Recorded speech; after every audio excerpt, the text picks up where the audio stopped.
Now let's look at South America, at the country of Ecuador.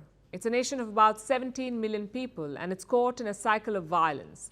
Ecuador has declared a state of emergency.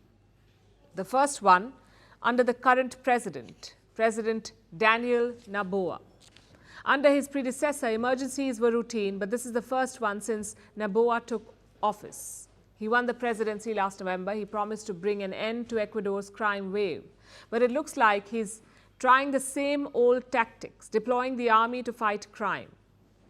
He wants to use Ecuador's army to bring criminal gangs to heel, especially the ones who've taken over the country's prison system. The 36-year-old president made this announcement yesterday on Instagram.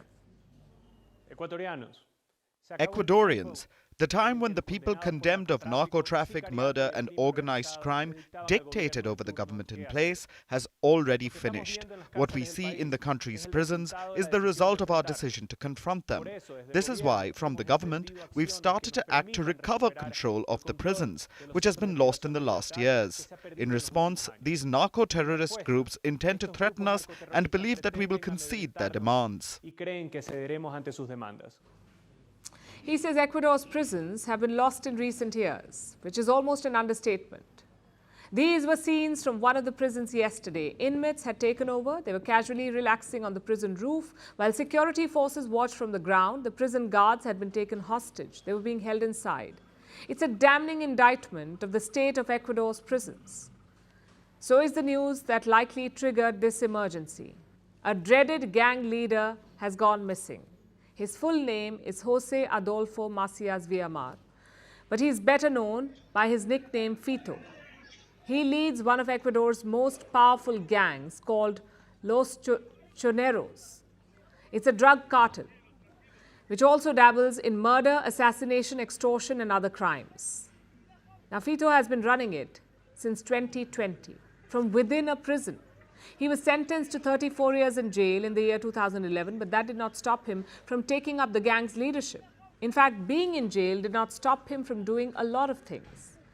He was known to feature in music videos, videos shot within the prison compound, which glorified the drug lord's criminal exploits. As I said, Ecuador's prisons have been lost. They're now playgrounds for gangsters like Fito. But the new president wanted to shake things up. There were reports that Fito was going to be moved last Sunday, not too far, just to a high security area within the same prison compound where he was operating. It may not sound like much, but apparently Fito still did not want to move.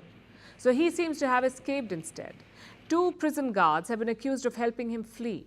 They're now under investigation and thousands of police and military officials have been deployed all over Ecuador, both to hunt Fito down and to maintain order at prisons all over the country. Because gang members are causing problems in at least 6 prisons. And they're creating chaos outside as well. 4 police officials were kidnapped last night. This is after the emergency was declared. Vehicles have been torched, explosives are being thrown about. Basically a breakdown of law and order in Ecuador. And some of this may be to distract the security forces to keep them occupied while Fito escapes. And he's done it before. Escaped from prison. He did it in 2013, so he knows the tricks to evade the police. It took them 4 months to catch him the last time. He was apparently found at his mother's house. Now another manhunt is on, and the new president has his task cut out. Ecuador's criminal gangs are entrenched. A 60-day state of emergency is not going to uproot them.